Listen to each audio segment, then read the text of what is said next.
My name is Kazuya Shimada, and last Christmas I documented my trip of the Tokyo subway line to further express my knowledge of the metropolitan subway network. As I had plans to go to Asakusa, while I could simply just take one line from my home, I decided to take a detour, riding all 13 lines. On the way, I briefly explained less known information and hidden perks of each line and its expansive subway and operation network. So, without further ado, I hope you enjoy.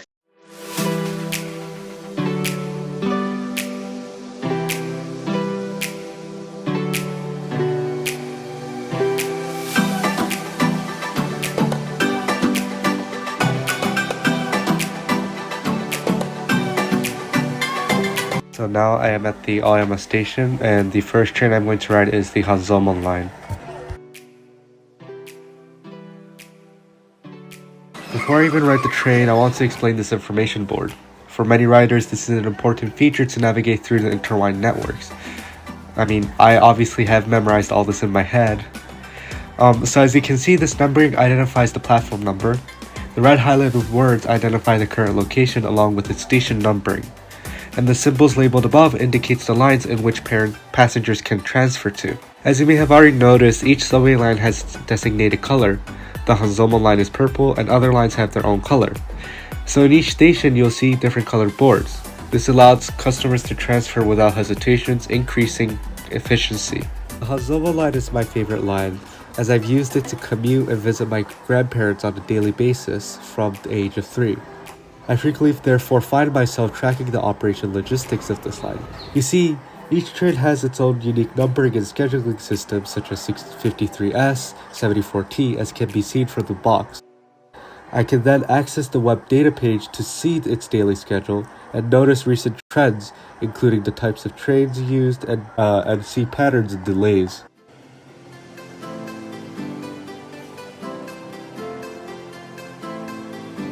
So I'm at the Sango station on the Chiyoda line, and I want to tell you one feature about this train, about this line that makes this line so special.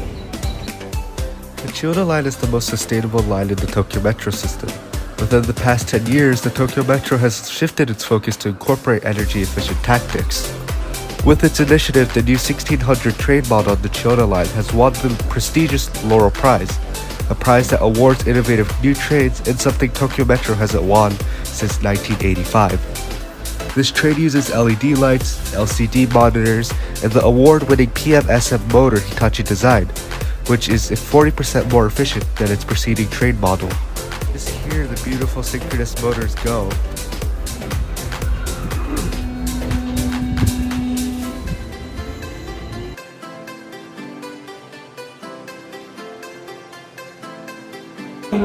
So now I'm on the Fukutoshin line. The F-liner express bound for Shinrin Koen is arriving at track 4. Please wait behind the yellow. So you heard the announcement F-liner, but what exactly is the F-liner and why is it called the F-liner? The name originated from 3 reasons. Well, number 1, Fukutoshin. Obviously, as this is the Fukutoshin line, this liner service incorporates the F from Fukutoshin. The next reason is 5. If the Fukutoshin line offers direct through service from southwest Saitama to Yokohama, through which it connects 5 different companies together, the Tobu, Seibu, Fukutoshin, Toyoko, and Minatomilai line, without having to change trains once. It covers over a span of 90 kilometers. In context, that is the same distance as riding the subway, from Boston to Cape Cod or New York City to Trenton. Such line and such direct service requires meticulous logistical management. The third reason is it's fast. Since it covers such a wide distance of 90 kilometers, the F-liner is designed to travel the fastest express service throughout the entire journey. Thus, instead of stopping through 59 station, it only stops at 22. From one point to another, what once took 120 minutes only takes 78 minutes with F-liner, and what once took 100 minutes from Terminal A to Terminal B only takes 70 minutes.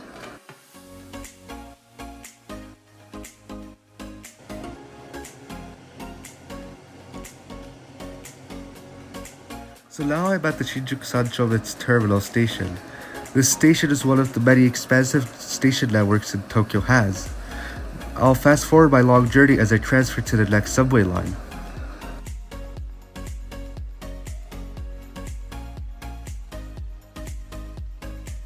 As I walk, I want to briefly explain this map. Similar to the train information boards, this map allows customers to quickly identify their location and pinpoint in yellow which gate passengers should really head out towards. On the left side, there's a geographical map with all the gates located, and to the right lists the landmarks, buildings people may be headed towards, and locate its designated exits. Despite holding such convoluted station networks, through clear signage, millions of passengers can freely travel efficiently every day. So now I'm at Shinjuku Sanchome Station, and I would like to talk about this whole system that makes this line so special. Now, out of the 13 subway lines in Tokyo, this subway line has the most different express services available that connects suburban Tokyo to the midtown Tokyo. And now you see you have your regular local train, your rapid train, your semi-express train, express, semi-special express, and express. And these special services, types of express services, are there to tailor for the needs of the for the commuter demands, especially in the morning where these trains run on the 2-3 minute intervals, and so it all connects from this all the way down. And to have 5 different express services for one line is just insane to handle, and that's something that I'm fascinated over. So yeah, that's the system.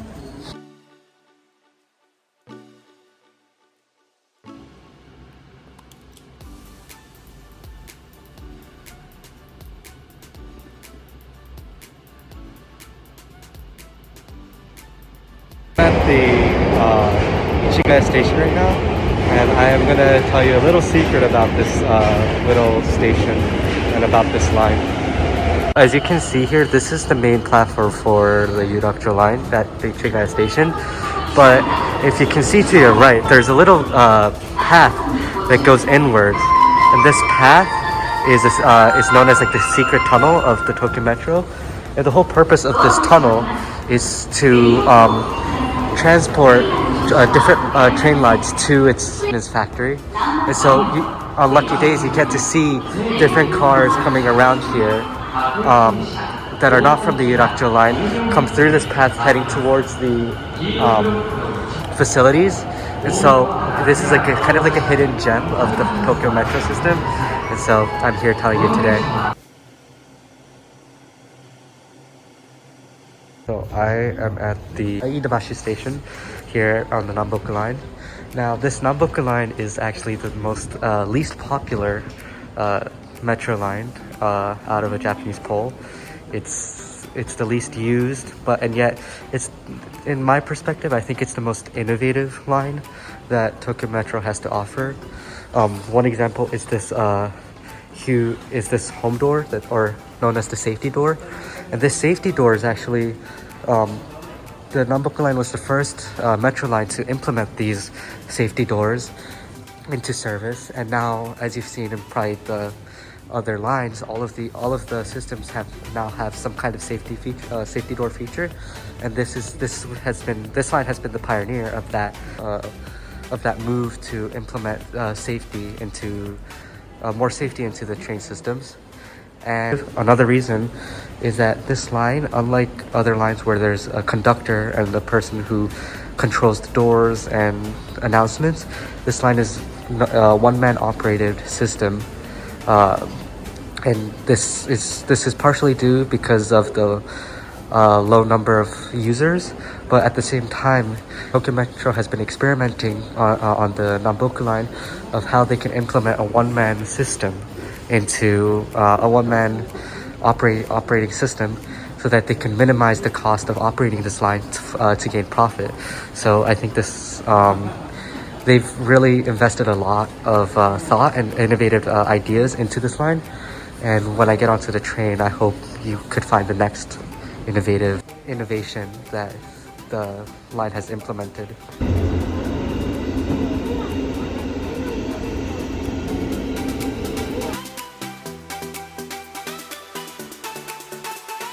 So if you haven't noticed anything, another innovation is that the Namboku line uses long, slanted rails to limit the train's noise and thus increases passenger comfort. Let's directly compare this sound to the Oedo line.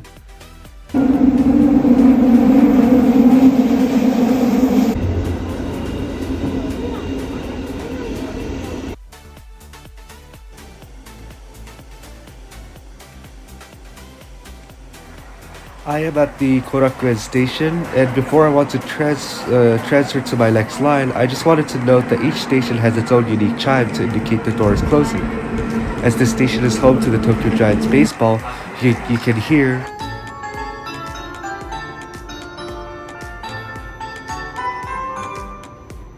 the classic "Take Me Out to the Ball Game." Interesting about this station that is unlike any other station is that this is the top 3 deepest stations in Japan and in Tokyo. I'm gonna go up to the platform right now to the next train, and we'll see how deep it is.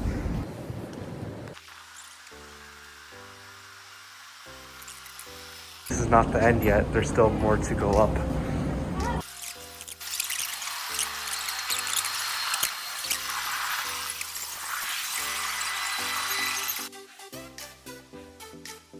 So I'm at the Korakuen, or also known as Hasaga station right now, and I'm gonna ride the Mitasen right now. But as you can see from this, the train right there arrived at that platform, and that's because right now this train is operating in 6 cars rather than 8 cars. From 2022, they're gonna do a direct service with the Sotetsu line to increase its daily service. Because right now, this Mita line and the previous Namboku line is very unpopular among Tokyo residents. So by including a new operation, they're trying to increase its capacity from 6 cars to 8 cars, and in general, like increase their revenue in total. So as it's almost 2022 right now, they've set up all the safety doors are here, and they're getting prepared for a 2022 direct service program. So a lot of exciting renovations right now on this line and the Namboku line.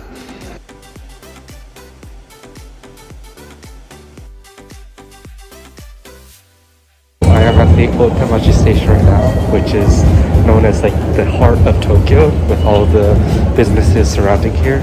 And so naturally all the subway lines merge here at the Otemachi station. And right here there's I think 5 lines that run through Otemachi, and the station network is big. There's a great underground facility, and look at all the lines that stop here. It's all the lines here. So yeah.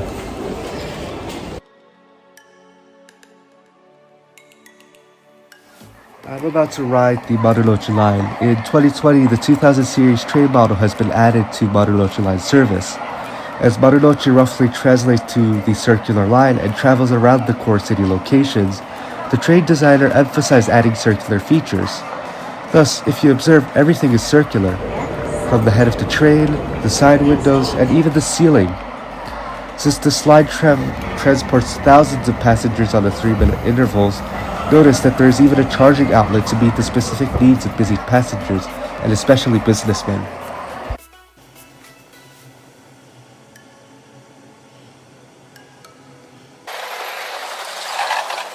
Currently at the Ginza station right now, and as you can see, this is a very modernistic train station.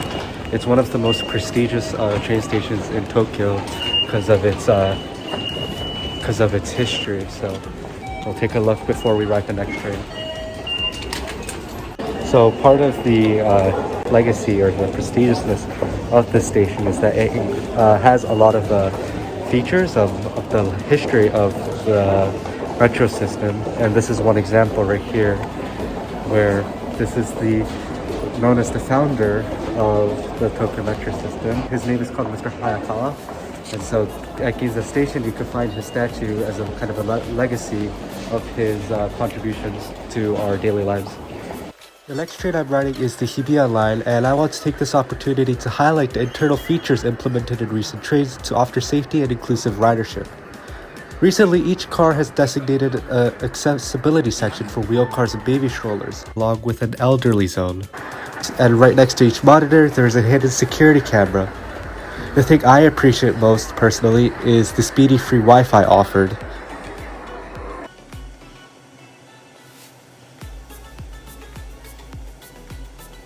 So now I'm about to ride the Tozai line, which connects the east to the west. And that's why it's called the Tozai line, which just means the east to west line. And so right now I'm gonna go to this station, Monza Nakacho. Something interesting about this train line is that starting from Nishikasai to Nishifunabashi station, it's above ground because of its specific geographical constraints as having weak soil and flat plains. While demand was high, it was difficult to create a line when the soil is extremely soft. So despite it being a subway line, a solution that they came up with is to create a above ground service for this certain area.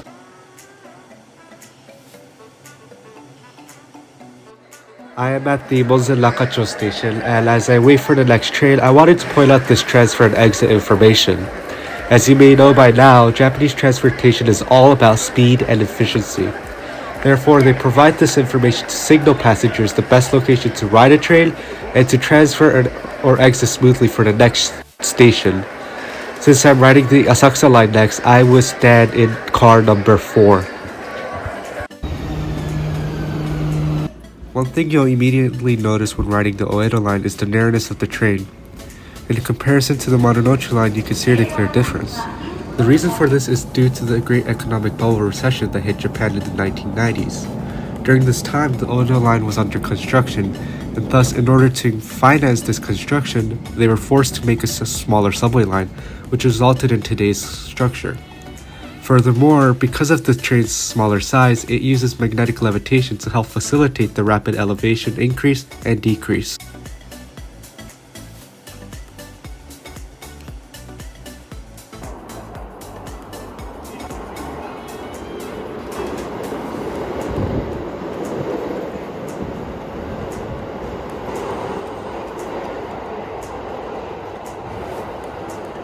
So I'm at the station called Asakusa Bashi right now. I'm heading to Asakusa to ride the Ginza line.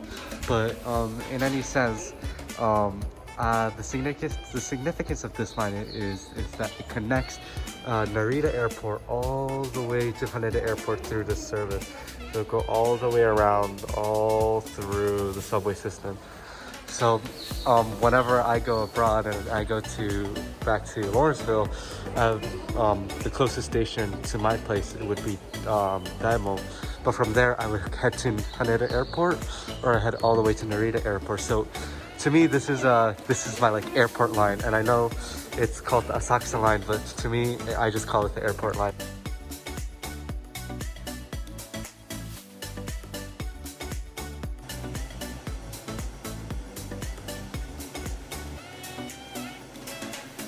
Asakusa station, and now I am done. This is the Ginza line, which I will talk about a bit more. The last line is the Ginza line. The Ginza line is the oldest line and has been in service since 1927. Thus, while most trains use these overhead pantographs to get electricity, the Ginza line obtains its electricity through the use of a third high voltage rail. On the train, there's a current collector in contact with the third rail. As the New York subway also has a historically rich infrastructure, it also uses this third rail electricity method. I hope you enjoyed my little excursion. While this may have seemed like a lot of information, I was only able to scratch the surface of explaining some more intriguing features. Thank you for watching, and see you next time.